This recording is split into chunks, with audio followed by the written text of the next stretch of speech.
नमस्कार दोस्तों, स्वागत है आपका हमारे YouTube चैनल में। आज के इस वीडियो में हम वैशाख मास की कथा अध्याय 26वां का पाठ करेंगे। अध्याय 26 में हम वेत्रवती और साबरमती नदी के महात्म्य के बारे में जानेंगे। तो आइए पाठ शुरू करते हैं। श्री महादेव जी कहते हैं, सुंदरी, अब मैं वेत्रवती बेतवा नदी का महात्म्य वर्णन करता हूँ, सुनो। वहाँ स्नान करने से मनुष्य की मुक्ति हो जाती है। पूर्व काल में वित्रासुर ने एक बहुत ही गहरा कुआं खुदवाया था, जिसका नाम महागंभीर था। उसी से यह दिव्य नदी प्रकट हुई। वेत्रवती नदी बड़े बड़े पापों की राशि का विनाश करने वाली है। गंगा जी के समान इस श्रेष्ठ नदी का भी महात्म्य है। इसके दर्शन करने मात्र से पाप राशि शांत हो जाती है। पहले की बात है, चंपक नगर में एक राजा राज्य करता था। वह बड़ा ही दुष्ट और प्रजा को पीड़ा देने वाला था। वह नीच अधर्म का मूर्तिमान स्वरूप था। निरंतर भगवान विष्णु की निंदा करता, देवता और ब्राह्मणों की घात में लगा रहता तथा आश्रमों को कलंकित किया करता था। वह मूर्ख, वेदों की निंदा में ही प्रवृत्त रहने वाला, निर्दयी, सठ, अस्वस्थ, शास्त्रों में अनुराग रखने वाला और पराई स्त्रियों को दूषित करने वाला था। उसका नाम था विदारुण। वह अत्यंत पापी था। महान पाप पर ब्राह्मणों की निंदा करने के कारण राजा विदारुण क्रोधी हो गया। एक दिन देवयज्ञ में वह शिकार खेलता हुआ उस नदी के किनारे आ गया। उस समय उसे बड़े जोर की प्यास सता रही थी। घोड़े से उतरकर उसने नदी का जल पिया और पुनः अपनी राजधानी को लौट गया। उस जल के पीने मात्र से राजा की क्रोध दूर हो गई और बुद्धि में भी निर्मलता आ गई। तब से उसके हृदय में भगवान विष्णु के प्रति भक्ति उत्पन्न हो गई। अब वह सदा ही समय समय पर वहां आकर स्नान करने लगा। इसो अत्यंत रूपवान निर्मल हो गया। इस श्लोक में सुख भोगते हुए उसने अनेकों यज्ञ किए, ब्राह्मणों को दक्षिणा दी तथा अंत में श्री विष्णु के वैकुंठ धाम को प्राप्त किए। पार्वती ऐसा जानकर, जो ब्राह्मण, क्षत्रिय, वैश्य तथा शूद्र वेत्रवती नदी में स्नान करते हुए पाप बंधन से मुक्त हो जाते हैं। कार्तिक माघ अथवा वैशाख में जो लोग बारंबार वहां स्नान करते हैं, वे भी कर्मों के बंधन से छुटकारा पा जाते हैं। ब्रह्म हत्या, गौ हत्या, बाल हत्या और वेद निंदा करने वाले पुरुष भी नदियों के संगम में स्नान करके पाप से मुक्त हो जाता है। जिस स्थान पर और जिस नदी का साबरमती नदी के स्थान संगम दिखाई दे, वहां स्नान करने पर ब्रह्म हत्यारा भी पाप मुक्त हो जाता है। खेटक, खेरा नामक दिव्य नगर इस धरातल का स्वर्ग है। वहां बहुत से ब्राह्मणों ने अनेक प्रकार के योगों का साधन किया है। वहां स्नान और भोजन करने से मनुष्य का पुनर्जन्म नहीं होता। पार्वती कलयुग में वेत्रवती नदी दूसरी गंगा के समान मानी गई है। जो लोग सुख, धन और स्वर्ग चाहते हुए उस नदी में बारंबार स्नान करने से इस लोक में सुख भोग कर अंत में विष्णु के सनातन धाम को जाते हैं।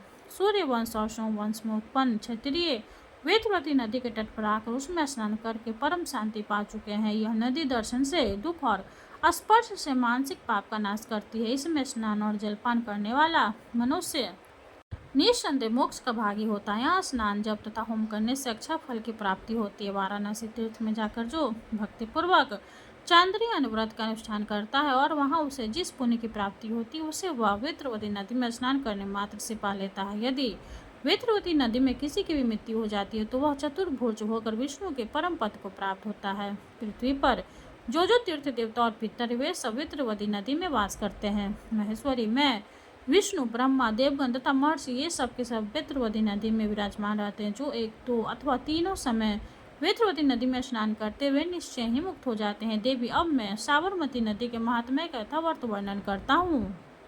मुनि श्रेष्ठ कश्यप में इसके लिए बहुत बड़ी तपस्या की थी। एक दिन की बात है, महर्षि कश्यप नैमिषारण्य में गए। वहाँ ऋषियों के साथ उन्होंने बहुत समय तक वार्तालाप किया। उस समय ऋषियों ने कहा, कश्यप जी, आप हम लोगों की प्रसन्नता के लिए यहाँ गंगा जी ले आइए। प्रभु, वह सरिताओं में श्रेष्ठ गंगा आपके ही नाम से प्रसिद्ध होगी। उन महर्षियों को बात सुनकर कश्यप जी ने उन्हें प्रणाम किया और वहाँ से चलकर वे आबू के जंगल में सरस्वती नदी के समीप गए। वहाँ उन्होंने अत्यंत दुष्कर तपस्या की। वे मेरी आराधना में संलग्न थे। उस समय मैंने उन्हें प्रत्यक्ष दर्शन दिया और कहा, विप्रो, तुम्हारा कल्याण हो, तुम मुझसे मनोवांछित वर मांगो। कश्यप ने कहा, देवोदेव जगपति महादेव, आप वर देने में समर्थ हैं।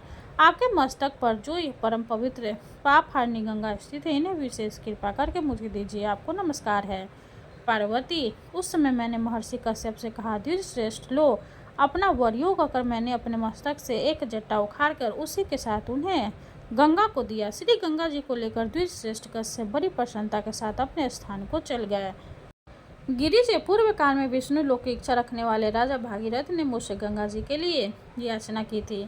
उस समय उन्हें भी मैंने गंगा को समर्पित किया था। तत्पश्चात पुनः ऋषियों के कहने से कश्यप जी को गंगा प्रदान की। यह कश्यप की गंगा समेत रोग और दोषों का अपहरण करने वाली है। सुंदरी भिन्न भिन्न युगों में यह गंगा संसार में जिन जिन नामों से विख्यात होती है उनका यथार्थ वर्णन करता हूँ, सुनो। सतयुग में कीर्तिवती, त्रेता में गिरिका कर्णिका, द्वापर में चंदना और कलयुग में इनका नाम साबरमती होता है। जो मनुष्य प्रतिदिन यहाँ विशेष रूप से स्नान करने के लिए आते हैं वे सब पापों से मुक्त हो भगवान विष्णु के सनातन धाम को जाते हैं।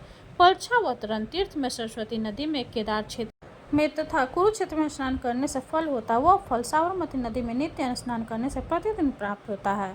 माघ मास आने पर प्रयाग तीर्थ में प्रातः स्नान करने से जो फल होता है, कार्तिक पूर्णिमा को कृत का योग आने पर श्रीशैल में भगवान माधव के समक्ष जिस फल की प्राप्ति होती है वह साबरमती नदी में डुबकी लगाने मात्र से प्राप्त हो जाता है। देवी, यह नदी सबसे श्रेष्ठ और संपूर्ण जगत में पावन है। इतना ही नहीं, यह पवित्र और पाप नाशनी होने के कारण परम धन्य है।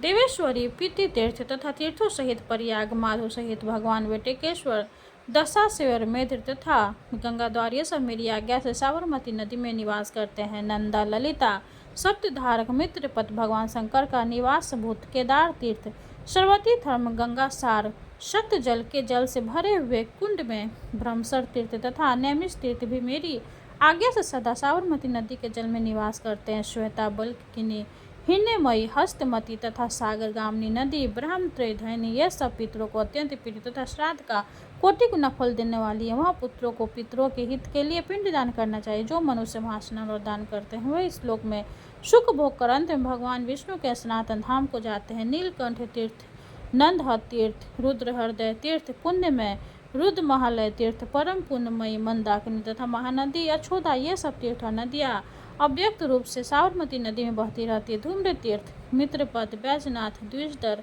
क्षिप्रा नदी, महाकाल तीर्थ, कालंजर पर्वत, गंगोदर तीर्थ, हरुद्वार तीर्थ, नर्मदा नदी तथा ओंकार तीर्थ ये गंगा में पिंड दान करने के समान फल देने वाले हैं। ऐसा मनीषी पुरुषों का कथन है। उक्त सभी तीर्थ ब्रह्मा तीर्थ कहलाते हैं। ब्रह्मादि देवताओं इन सभी तीर्थों को साबरमती नदी के तट पर गुरु रूप से स्थापित कर रखा। महेश्वरीय तीर्थ स्मरण मात्र से संक्षिप्त लोगों के पापों का नाश करने वाली है। फिर जो वहाँ श्राद्ध करते हैं उनके लिए तो कहना ही क्या है। ओमकार तीर्थ, पिटिक तीर्थ, कावेरी नदी, कपिला का जल, चंडवेगा का साबरमती के साथ संगम तथा अमरकंटक इन तीर्थों में स्नान आदि करने से कुरुक्षेत्र की अपेक्षा 100 गुना पुण्य होता है। साबरमती और वात्रधनी नदी का जहाँ संगम हुआ है वहाँ गणेश आदि देवताओं के तीर्थ संख्या स्थापना की। इस प्रकार मैंने यहाँ संक्षेप में साबरमती नदी में तीर्थों के संगम का वर्णन किया है। विस्तार के साथ उनका वर्णन करने में बृहस्पति भी समर्थ नहीं है। अतः इस तीर्थ में प्रयत्न पूर्वक स्नान करना चाहिए। सवेरे 3 मुहूर्त का समय प्रातः काल कहलाता है। उसके बाद 3 मुहूर्त तक पूर्वाह्न एवं संयम काल होता है। इन दोनों कालों में तीर्थ के भीतर किया हुआ स्नान आदि देवताओं को प्रीतिदान होता है। तत्पश्चात 3 मुहूर्त तक मध्याह्न और उसके बाद का 3 मुहूर्त अपराह्न कहलाता है। इसमें किया हुआ स्नान पिंडदान और तर्पण पितरों की प्रसन्नता का कारण होता है। तदनंतर 3 मुहूर्त का समय सायंहान माना गया। उसमें तीर्थ तथा स्नान नहीं करना चाहिए। वह राक्षसी बेला है जो सभी कर्मों में निंदित है। दिन भर में कुल 15 मुहूर्त बताए गए हैं। उनमें जो 8वां मुहूर्त है वह कुत्प काल माना गया है। उस समय पितरों को पिंडदान करने के अक्षय फल की प्राप्ति होती है। मध्यकाल, नेपा काल, कंबल, चांदी, कुश, गौ, दोहित्र, पुत्री का पुत्र और तिल से कुप्त कहलाते हैं। कु नाम है पाप का, उसको संताप देने वाले होने के कारण ये कुतप के नाम से विख्यात है। कुतप मुहूर्त के बाद 4 मुहूर्त तक कुल 5 मुहूर्त का समय श्राद्ध के लिए उत्तम माना गया है। कुश और काले तिल श्राद्ध की रक्षा के लिए भगवान विष्णु के शरीर से प्रकट हुए हैं, ऐसा देवताओं का कथन है। तीर्थवासी पुरुष जल में खड़े हो हाथ में कुश लेकर तिल मिश्रित जल की अंजलि पितरों को दो। ऐसा करने से श्राद्ध में बाधा नहीं आती। पार्वती, इस प्रकार मैंने साबरमती नदी में नमो उच्चारण पूर्वक तीर्थों का प्रवेश कराकर उसे महर्षि कश्यप को दिया। कश्यप मेरे प्रिय भक्त, इसलिए मैंने उन्हें यह पवित्र पापनाशिनी गंगा प्रदान की थी। महाभागे, साबरमती के तट पर ब्रह्मचारिणी तीर्थ, वहाँ उसी नाम से मैंने अपने को स्थापित कर रखा है। संपूर्ण जगत हित करने के लिए मैं यहाँ ब्रह्मचारी नाम से निवास करता हूँ। साबरमती नदी के किनारे ब्रह्मचारी शिव के पास जाकर भक्त पुरुष आदि कलयुग में विशेष रूप से पूजा करे तो इस लोक में सुख भोग कर अंत में महान शिव धाम को प्राप्त होता है। उनके स्थान पर जाकर जो जितेंद्र भाव से उपवास करता और रात्रि में स्थिर भाव से रहकर भक्तिपूर्वक उनकी पूजा करता है, उसे मैं योगी रूप से दर्शन देता हूँ तथा उसकी समस्त मनोगत कामनाओं के भी पूर्ण करता हूँ। यह बिल्कुल सच्ची बात है पार्वती। वहाँ मेरा कोई लिंग नहीं है, मेरा स्थान मात्र। जो विद्वान वहाँ फूल धूप तथा नाना प्रकार के नैवेद्य अर्पण करता है, उसे निश्चय ही सब कुछ प्राप्त होता है। जो मेरे स्थान पर आकर बिल्वपत्र पुष्प तथा चंदन आदि से मेरी पूजा करते, उन्हें मैं सब कुछ देता हूँ। दर्शन से रोग नष्ट होता है, पूजा करने से आयु प्राप्त होती है तथा वहाँ स्नान करने से मनुष्य निश्चय ही मोक्ष का भागी होता है। सुंदरी सुनो, अब मैं राजखरग नामक परम अद्भुत तीर्थ का वर्णन करता हूँ, जो साबरमती नदी के तीर्थों में विशेष विख्यात है। सूर्यवंश में उत्पन्न एक वैकर्त नामक राजा था, जो दुराचारी पातमा ब्राह्मणंद गुरुद्रोही, सदा संतुष्ट रहने वाला, समस्त कर्मों की निंदा करने वाला, सदा पराई स्त्रियों में प्रीति रखने वाला और निरंतर श्री विष्णु की निंदा करने वाला था। वह बहुत से प्राणियों का घातक था और अपने प्रजा को सदा पीड़ा दिया करता था। इस प्रकार दुष्टात्मा राजा वैकर्त ने इस पृथ्वी पर राज्य करता था। कुछ काल के पश्चात देव योग से अपने पाप के कारण वह कोढ़ी हो गया। अपने शरीर की दुर्दशा देखकर वह बार बार सोचने लगा, अब क्या करना चाहिए। वह निरंतर इसी चिंता में डूबा रहता था। एक दिन देवयोग से कीड़ा के लिए राजा वन में गया। वहाँ साबरमती नदी के तट पर जाकर खड़ा हुआ। फिर उसने वहाँ स्नान किया और वहाँ का उत्तम जल पिया। इसके उसका शरीर दिव्य हो गया। पार्वती, जैसे सोने की प्रतिमा दीप्यमान दिखाई देता, उसी प्रकार राजा वैकर्तन भी परम कांतिमान हो गया। उस दिव्य रूप को पाकर राजा ने कुछ काल तक राज्य भोग किया। इसके बाद वह परम पद को प्राप्त हुआ। तब से वह तीर्थ राजखरग के नाम से सुप्रसिद्ध हो गया। जो लोग वहाँ स्नान और दान करते हैं, वे इस लोक में सुख भोग कर भगवान विष्णु के सनातन धाम को प्राप्त होते हैं। उन्हें कभी रोग और शोक नहीं होती। जो प्रतिदिन राजखरग तीर्थ में स्नान और सदापूर्वक पितरों का तर्पण करते हैं, वे मनुष्य इस पृथ्वी पर पुण्य कर्म कर लाते हैं। ब्राह्मणों और बालकों की हत्या करने वाले पुरुष भी यदि यहाँ स्नान करते हैं, तो वे पापों से रहित तो भगवान शिव के समीप जाते हैं। और मनुष्य साबरमती नदी के तट पर नील वृक्ष का उत्सर्ग करें, तो उनके पितर प्रलय काल तक तृप्त रहेंगे। राजखरग तीर्थ का यह दिव्य उपाख्यान जो सुनते हैं, उन्हें कभी भय नहीं प्राप्त होता। इसके सुनने और पढ़ने से समस्त रोग दोष शांत हो जाते हैं। इस प्रकार 26वां अध्याय संपूर्ण हुआ। विष्णु भगवान की जय हो। अब हम विष्णु भगवान की आरती करेंगे। ओम जय जगदीश हरे, स्वामी जय जगदीश हरे। भक्ति जनों के संकट जन में दूर करे। ओम जय जगदीश हरे। जो ध्यावे फल पावे, दुख बिन से मन का। सुख शांपति घर आवे, सुख शांपति घर आवे। कष्ट मिटे तन का। ओम जय जगदीश हरे। माते पिता तुम मेरे, शरण गहूँ में किसकी। स्वामी शरण गहूँ में किसकी। तुम्हें बिने और न दूजा, तुम्हें बिने और न दूजा। आस करूं जिसकी। ओम जय जगदीश हरे। तुम पूर्ण परमात्मा, तुम अंतर्यामी। स्वामी तुम अंतर्यामी। पारे ब्रह्म परमेश्वर, पारे ब्रह्म परमेश्वर। तुम सबके स्वामी। ओम जय जगदीश हरे। तुम करुणा के सागर, तुम पालन करता।